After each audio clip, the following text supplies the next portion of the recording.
Продолжувајќи ги нашите неуморни патешествија низ прекрасните, така да речеме, неоткриени региони, терени и краишта во Македонија, овај пат водилка на патеписот што ви го подготвивме е горното слидно подрачје, поточно речено, извориштето на Црна река.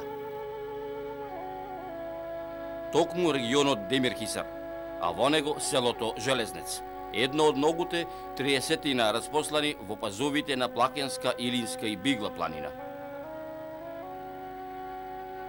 Може би се прашувате зошто баш во ова село? Зошто не во Базарник, Смилево, Зашле, туку токму во ова село, село Железнец? Поводот е неколкуте извори кои ги има ова село, кои го сочинуваат извориштето на Црна река. Да ги доловиме, да бидеме поблизу до нив, а според наше мислење најубав од сите е токму овој, чии бистри води бликаа веднаш од местото викано од Подкарпата. Погледнете за миг, уживајте. Одовде Црна река го започнува незиното долго патешествие низ Демирхисарско, Пелагониско, Мариовско, па се до вливот во Вардар, некаде во непосредна близина на Тиквешијата. Значи одовде избира Црна, а околу незините извори распосланото село Железнец, со околу 30 куќи, со околу 30 преостанати жители. Покрај убавината што му ја дадила природата на ова село, и мештаните на мощна вешт начин ги вкопале своите куќи во оваа прекрасна природа, со својот архитектонски изглед.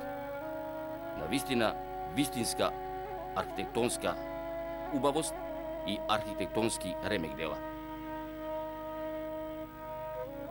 кои не изгубиле ништо од својата убавина, иако овие градби се постари од самите жители, како што е куќата на 86 годишниот апостол, кој неговата куќа во која и денес живее, ја градел и зидел неговиот дедо Димитрија за неговиот татко Ордан, значи стара повеќе од 100 години. А зад незе не заостанува ни семејната куќа на Јандревци. Така им беше прекарот на домаќините кои живееле во ова сега одамна напуштена куќа. Една од друга која поубава.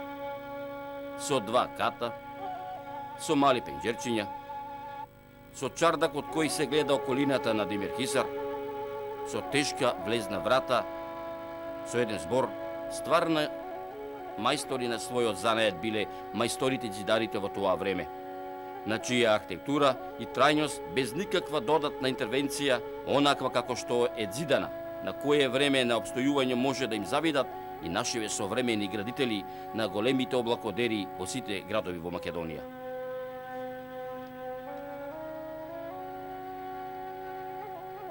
И стварно, додека си се свртел, додека си го разведал селото и додека ги видовме изворите, моравме да заминиме од Железнец. Не ни се заминуваше, но решивме да одиме по течението на Црна, да одиме да ги посетиме и другите села во овој регион, во Доленци, во Зашле, во Смилево, каде што не чекаат селаните, каде што не чекаат да поразговараме, да помобетиме, да ги видиме нивните животни истории кои што досега на никому не му ја искажали.